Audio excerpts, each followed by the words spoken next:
अभ्यर्थियों, मैं आप सभी का अपने YouTube चैनल पर स्वागत करता हूं। मैं आज आप सभी के समक्ष सिलेबस एनालिसिस की 5th सीरीज़ को लेकर उपस्थित हूं और इस सीरीज़ में हम आप सभी के समक्ष फ्रीडम स्ट्रगल्स की बात करेंगे कि आप सभी को सामान्य अध्ययन 1 में फ्रीडम स्ट्रगल्स में क्या पढ़ना है, कैसे पढ़ना है और उसका एक क्रम, एक ऑर्डर क्या होगा। तो आइए देखते हैं फ्रीडम स्ट्रगल। जैसा कि आप सभी जानते हैं कि स्वतंत्रता संग्राम 1857 की बात की जाए तो यह जो है ब्रिटिश एरा में ईस्ट इंडिया कंपनी के रूल में सबसे बड़ी घटना रेबेलियन था और मुख्यतः हम इसी से यह मानते हैं कि हमारा जो है फ्रीडम के लिए स्ट्रगल स्टार्ट हो गया था। तो यहाँ पर 1857 से लेकर के 1947 तक की मुख्य घटनाओं पर प्रकाश डालेंगे। और अगर हम फ्रीडम स्ट्रगल की बात करें तो फ्रीडम स्ट्रगल जो है आपका वह मुख्यतः 2 भागों में हम विभक्त कर सकते हैं, विभाजित कर सकते हैं। यह एक ब्रीफ है और यह एक सामान्य अध्ययन जो यूपीएससी का फर्स्ट पेपर है उसमें हिस्ट्री एक पार्ट है उसका है। और हमने आपकी सुविधा के लिए, आपको समझने के लिए एक एक बिंदु को यहाँ पे प्रस्तुत किया है, जिससे आप अगर ये हमारे सभी लेक्चर सीरीज़ को 1 बाय 1 करके देखेंगे तो आपको यह पता चलेगा कि हमने जो है सामान्य अध्ययन 1 के विषय वस्तु को कितनी बारीकी से विश्लेषण किया है और जो आपके लिए 100% उपयोगी है और रहेगा।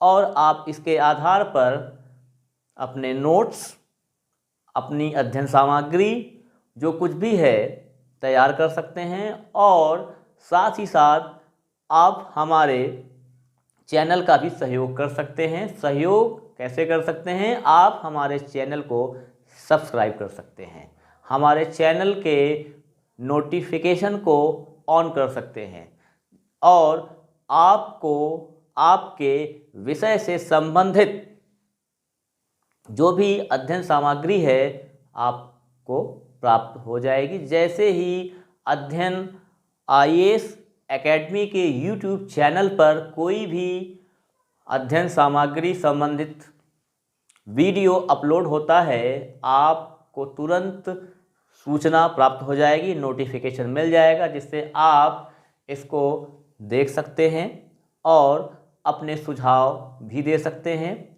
और इस वीडियो लेक्चर से रिलेटेड अध्ययन सामग्री आप हमारी वेबसाइट अध्ययन-ias.com से प्राप्त कर सकते हैं और वहाँ पर आपको कई विषयों में, कई क्षेत्रों में free of cost study material उपलब्ध है। तो आइए हम शुरू करते हैं आज का अपना अंक। और यह अंक आपका पूर्णतः जो है स्वतंत्रता संग्राम पर आधारित है और इसके एक एक बिंदु को बताएंगे, मुख्य घटनाओं को बताएंगे और जिससे आप एक अपना स्टडी शेड्यूल पैटर्न प्रिपेयर कर सकें। तो हम फ्रीडम स्ट्रगल को 2 भागों में बांट सकते हैं। जैसा कि आप सभी जानते हैं 1885 में कांग्रेस की स्थापना हुई थी। कांग्रेस की स्थापना के 2 अलग अलग बिंदु हैं। एक उसकी लीगेसी है, दूसरा उसका जो है एक माइथोलॉजी है, आइडियोलॉजी है। और तो हम यहाँ पर स्वतंत्रता संग्राम को मुख्यतः 2 भागों में विभक्त करते हैं। पहला है बिफोर कांग्रेस, दूसरा है आफ्टर कांग्रेस। बिफोर कांग्रेस 1857 से 1885, आफ्टर कांग्रेस 1885 से 1947 तक, जब तक कि हमारे देश को आज़ादी प्राप्त नहीं हो गई। तो बिफोर कांग्रेस 1857 से 1885। तो यहाँ पर जैसे अगर हम बात करें तो 1800 फ्रीडम स्ट्रगल आपका जो है वह 2 भागों में डिवाइड है। फ्रीडम स्ट्रगल डिवाइड इनटू सब part. First before Congress and second after Congress. Before Congress 1857 to 1885, after Congress 1885 to 1947।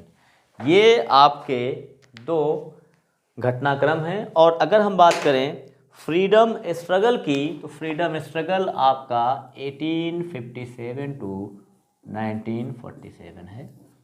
और यहाँ पर एक तीसरा पॉइंट भी हम ऐड कर सकते हैं, वो आपका जो है तीसरा पॉइंट है गांधीयन एरा।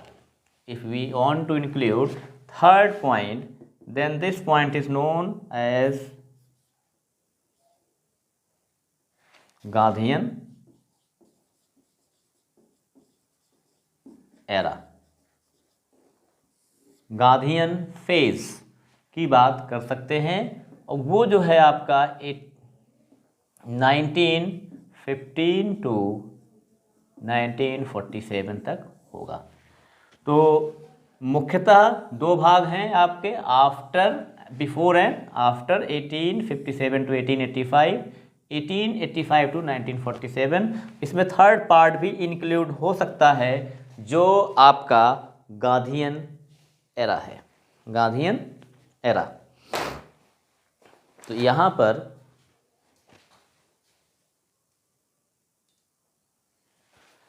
अब आपको बताते हैं बिफोर कांग्रेस। बिफोर कांग्रेस का जो डिटेल है वो क्या है। Freedom struggle before Congress.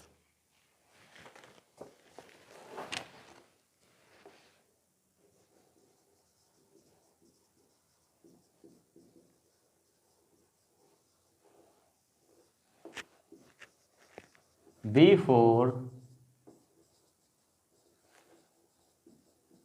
Congress. Point one is that factors in the growth of modern nationalism। पहला ये है ऐसे कारक जो आधुनिक राष्ट्रवाद की ग्रोथ के लिए जिम्मेदार थे। दूसरा है राजनैतिक संगठन, कांग्रेस के पहले राजनीतिक संगठन। और प्री कांग्रेस कैंपेन, मतलब कांग्रेस पार्टी की स्थापना से पहले जो आपने कैंपेन की वो।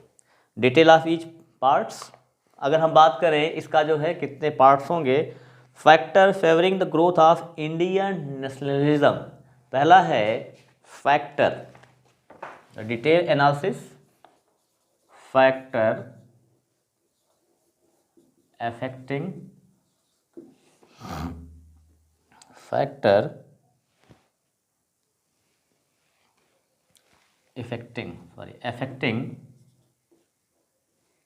the Indian nationalism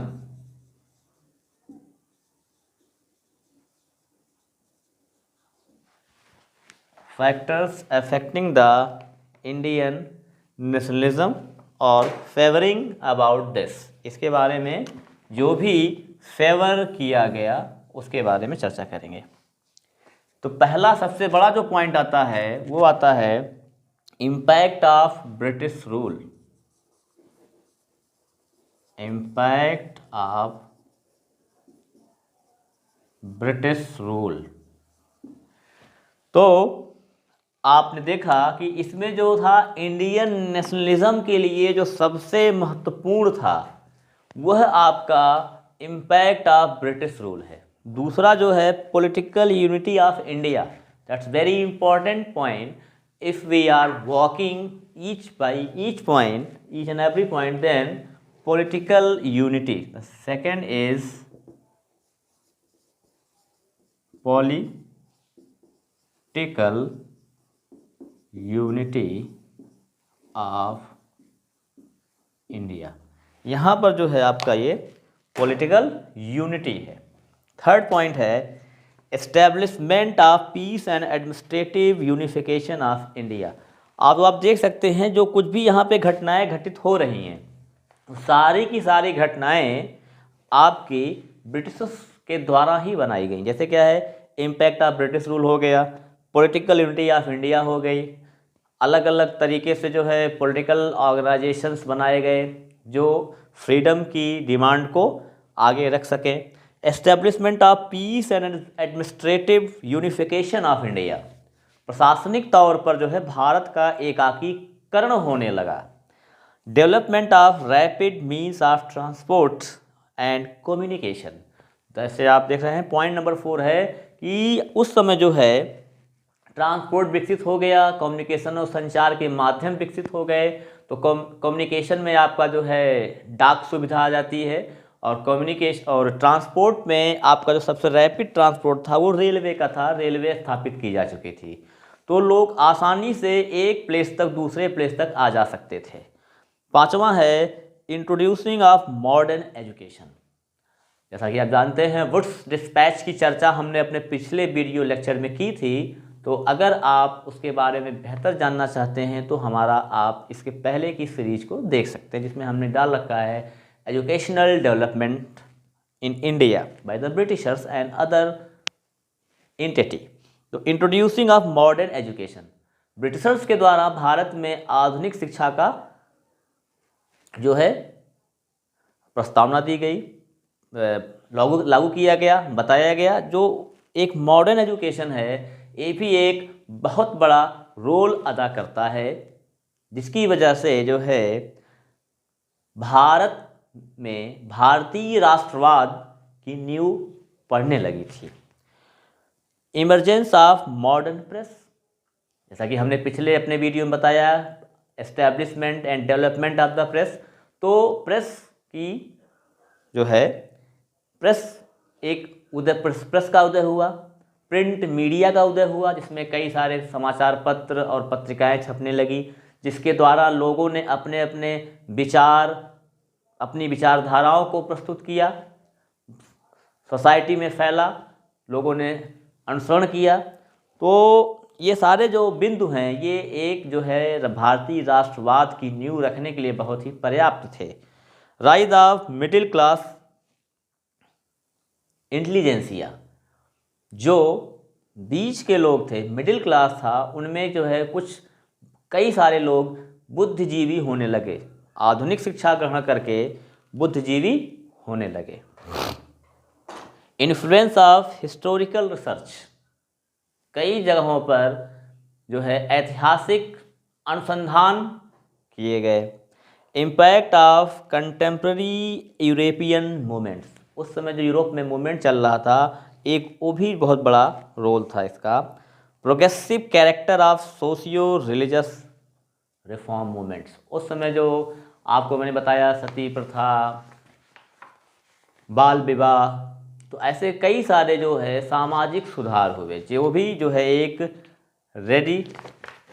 नेक्स्ट है point number 11, रेसिलिज्म, नस्लवाद, economic exploitation, the very important point. This plays a very important role in the unification and the nationalism growth in our country is the economic exploitation. जानते हैं कि भारतीयों का Britishers के द्वारा, अंग्रेज़ों के द्वारा बहुत ही आर्थिक जो है दोहन किया गया, और उस एक्सप्लॉयटेशन से, उस दोहन से परेशान होकर के लोगों में एकता का संचार हुआ।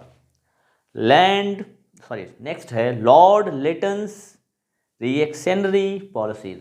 लॉर्ड रिपन ने कई सारे ऐसी नीतियाँ, पॉलिसीज़ बनाई जिससे भारत में भारतीय राष्ट्रवाद का उदय हुआ। द इल्बर्ट बिल कंट्रोवर्सी, इसमें इल्बर्ट बिल भी जो है बहुत ही महत्वपूर्ण है। तो ये जो था आपका पॉइंट नंबर 1 था। पॉइंट नंबर 2 की बात करते हैं, पॉलिटिकल एसोसिएशन। कांग्रेस के पहले कई सारे पॉलिटिकल एसोसिएशंस बनाए गए। Land holders society Dwarkanath Tagore 1830 Calcutta and many more political association forms. तो कई सारे पॉलिटिकल एसोसिएशन बनाए गए before Congress. Revolt Bengal and eastern India, जो रिवॉल्ट हुआ, जो रेबेलियन हुआ, वो बंगाल और पूर्वोत्तर भारत की बात करें, पूरी भारत की बात करें तो causes and other things. Basically क्या रीज़न थे, क्या कॉजेज थे? द सन्यासी रिवॉल्ट, जो आपका बंगाल शुरू हुआ, सन्यासी रिवॉल्ट। शोर एंड नो राइजिंग, हो राइजिंग, काल rising, Santhal rising, the Ahom revolt, खासी राइजिंग, पागलपंथी एंड द फैरिजिस रिवॉल्ट। तो ये जो ऐसे रिवॉल्ट से जो स्पेसिफिकली जो है एक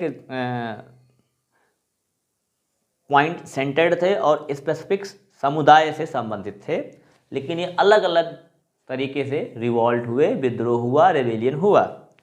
revolt in the western India, ये पूर्वी भारत का था। अब हम पश्चिमी भारत की बात करते हैं। रिवॉल्ट इन वेस्टर्न इंडिया में Bhil rising, one of them movements. Kali rising, the Kutch rebellion, Waghera rising, Surat salt agitation, जैसा कि आप जानते ही हैं, Ramosi rising and Kolhapur and the Sawantwadi revolt. ये आपके पश्चिमी भारत से संबंधित रिवॉल्ट से। साउथ इंडिया में कौन कौन से रिवॉल्ट हुए? Revolt of the raja of Vijayanagar, दीवानी वैल्यू, the Wahabi movements, revolt of 1857। इसके बाद जाकर के 1857 का रिवॉल्ट आया। नेचर कैरेक्टरिस्टिक ऑफ रिवॉल्ट, 1857 का रिवॉल्ट कैसा था, उसका नेचर क्या था? Causes of the revolt, revolt के क्या कॉजेज थे? Causes of the failure of revolt, revolt ये फेल क्यों हो गया, इसके मुख्य कारक क्या थे? इम्पैक्ट ऑफ रिवॉल्ट, रिवॉल्ट का, विद्रोह का क्या प्रभाव हुआ, क्या प्रभाव पड़ा। ये था दोस्तों कांग्रेस के पहले की घटनाएं, कांग्रेस की स्थापना के पहले की घटनाएं थी। तो इस तरीके से अलग अलग क्षेत्रों में अलग अलग समुदायों के द्वारा अलग अलग तरीके से, अलग अलग कारणों से विद्रोह हुए, विद्रोह किया गया और कई जो है समस्याओं, कई जो है प्रॉब्लम से ये सक्सेस नहीं हुआ, फेलियर हुआ, इसका फेल हुआ, ब्रिटिश ने इसको दबाया। लेकिन ये छोटे छोटे रिवॉल्ट होते गए, उनसे जो है लोगों के अंदर एक असंतोष व्याप्त हुआ और 1857 में जाकर के एक बहुत बड़ा विद्रोह हुआ, revolt. This was called the first freedom struggle of India. तो ये जो है आपका पहला फ्रीडम स्ट्रगल था, कांग्रेस एंड फ्रीडम स्ट्रगल। तो अब जो है कांग्रेस आई और फिर फ्रीडम स्ट्रगल क्या हुआ। तो शुरुआत में जब कांग्रेस की स्थापना हुई तो कांग्रेस की शुरुआत की स्थापना 1885 से 1905 की बात की जाए, बंगाल के विभाजन तक की बात की जाए, और तो ये एक मॉडरेट एरा था, मॉडरेट ग्रुप था, जो नरम दल था, जो अंग्रेज़ों के सामने जो है अपनी बातों को अलग अलग माध्यम से रखता था और इन्हें इसलिए नरम दल कहा गया। ये बहुत ही सहिष्णु थे।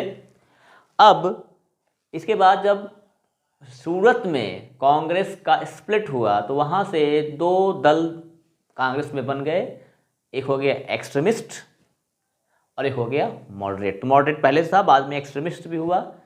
ठीक, तो वो आपका गर्म दल था।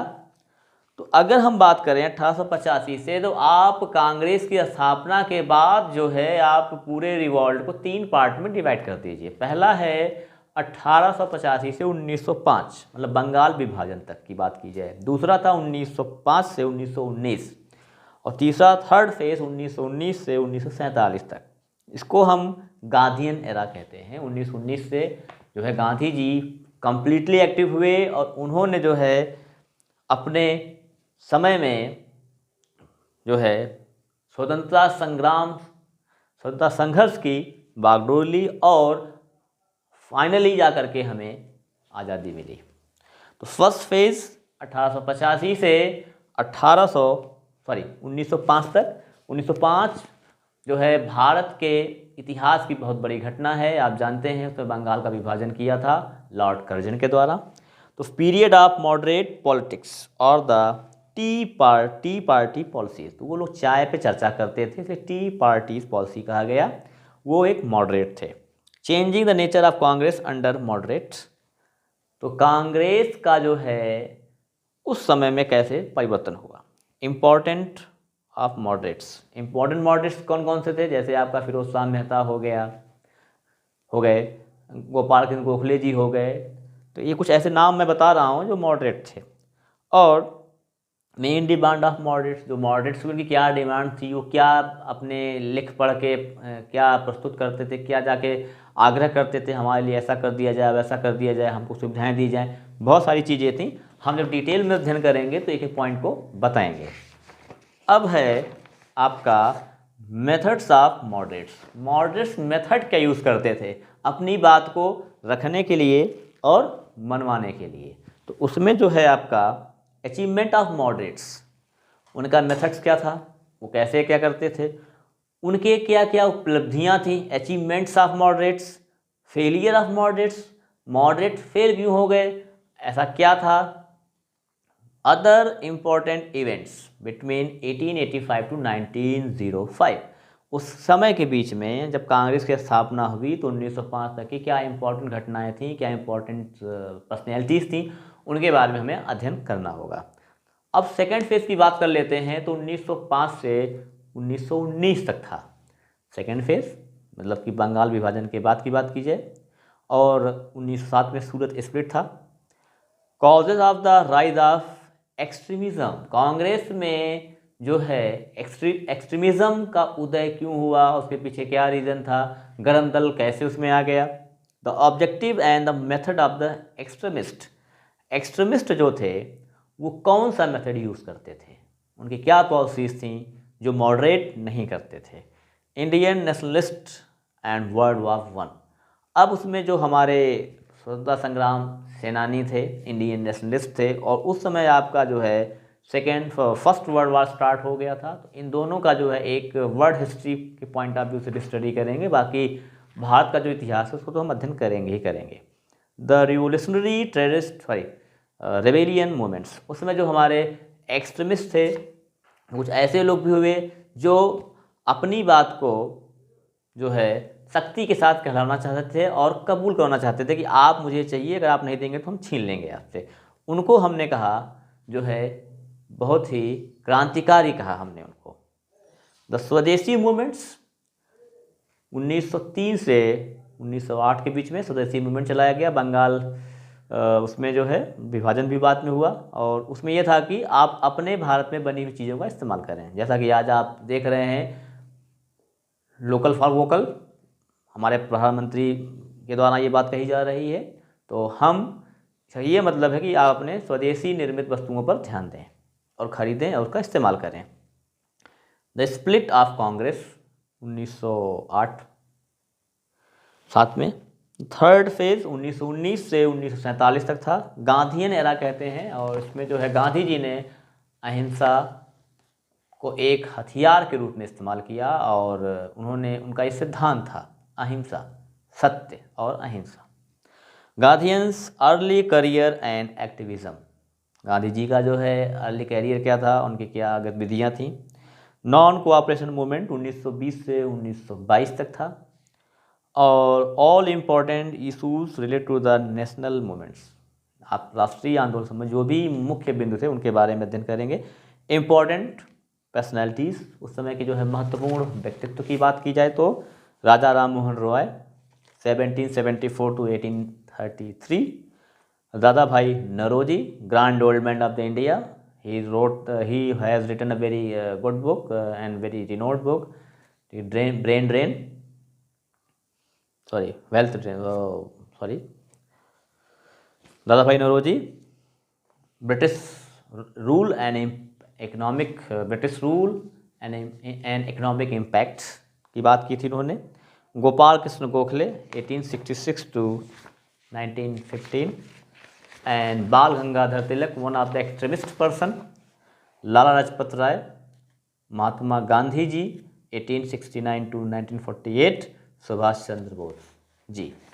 तो ये जो है और भी कई ऐसी पर्सनालिटीज़ हैं जिनको हम उसके समय में अध्ययन करेंगे। तो ये था आपका फ्रीडम स्ट्रगल 1887 to 1947। हमने यहाँ पर आपके को एक ब्रीफ एनालिसिस रिप्रेजेंट किया कि आपको कैसे सामान्य अध्ययन को टैकल करना है, कैसे आपको नोट्स प्रिपेयर करने हैं और कैसे आप अपने लक्ष्य की तरफ अग्रसर हो करके उसे प्राप्त कर सकते हैं।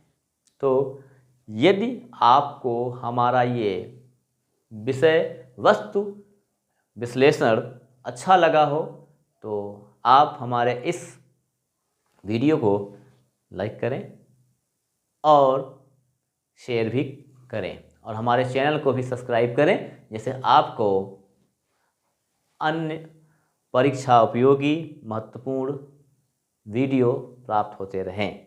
और हम आपको अगली सीरीज़ में बताएंगे post independence events, that is start from 1947 to till present date.